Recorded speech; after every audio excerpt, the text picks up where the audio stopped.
بسم الله الرحمن الرحیم. په لومړي سر کې سلامونه احترامات د کرکټ ټولو مینوال ته وړاندې کوم. ډېره زیاته مننه کوم د کرکټ بورډ نه چې په دغسې مهم وخت کې دومره یو خوندور ایونټ یې په لار اچولی دی. د دې تر ټولو مهمه ګټه به زموږ افغان ملي لوبغاړو اتلانو ته وشي چې را روان ورلډ کپ کې انشاءالله لوبیږي. د دې نه علاوه موږ چې څومره د کرکټ د کورني کرکټ سره موږ څومره تړلي یاستو هغومره به زموږ انشاءالله کرکټ ښه کېږي. ډېر نیک اقدام یې بولم انشاءالله آینده روښانه ده د ټولو او د افغانستان د کورني او د ملي لوبغاړو چې داسې ټورنمنټونه ترسره شي انشاءالله ګټه موږ تاسو بیا خپله شاهدان اوسېږو د هغې. د دې ټورنمنټ خو ډېر ښایسته میسج دی نورو ځوان لوبغاړو ته. هغه دغسې چې ټول که موږ تاسو وګورو په ټول ټیمونو کې ټول نوي لوبغاړي لوبیږي او ورسره زموږ ملي اتلان هم شته دی.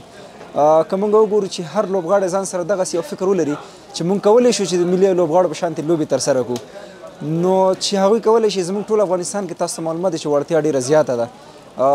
که دوی د خپلو ملي لوبغاړو سره ولوبیږي خپل ځان وګوري چې یاره زه د افغانستان دپاره ښه لوبې ترسره کولی شم انشاءالله موږ تاسو به د آینده کرکټ ډېر ښه شاهدان واوسېږو انشاءالله. زه چې کله د کرکټ ټورنمنټ ترسره کېږي زما صرف هدف دی چې زه ښه پرفارم پکې وکړم. زما عموما کوشش دی چې په ښه سټراټیک سره دا لوبه ترسره کړم، په ښه اورج سره لوبه ترسره کړم څنګه چې د ټیم ریکوایرمنټ وي زه هماغسې لوبې ترسره کړم.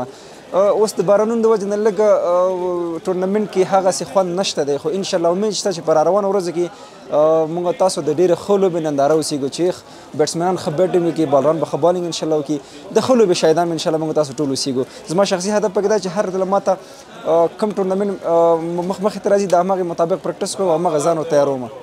موږ افغانان الحمدلله د خپل وطن سره ډېره زیاته مینه لرو. خصوصا زه ډېر زیات خوشحاله شوم چې دغه نوم دې ټورنمنټ ته ورکړل شوی دی. زه د قوشتېپې د کانال په اهمیت باندې زه پخپله پوه شوم. اگر که زه پوهېدم یا نه پوهېدم خو اوس زه ډېر پوه شوم. زما مینه او لیوالتیا راغله چې زموږ په هېواد کې هم دغسې رغونتیا او بیا رغونې چارې ترسره کېږي. زه امید ساتم زموږ ټول افغانان همداسې ورته خوشحالېږي. ډېر نیک اقدام یې بولم. زموږ افغانستان دی خدای پاک ښېرازه کړي، آباد دې کړي او د کرکټ بورډ ډېره زیاته مننه چې داسې یو نیک اقدام او داسې یو سوچ او فکر سره ځي چې افغانانو ته خوشحالي وربخي.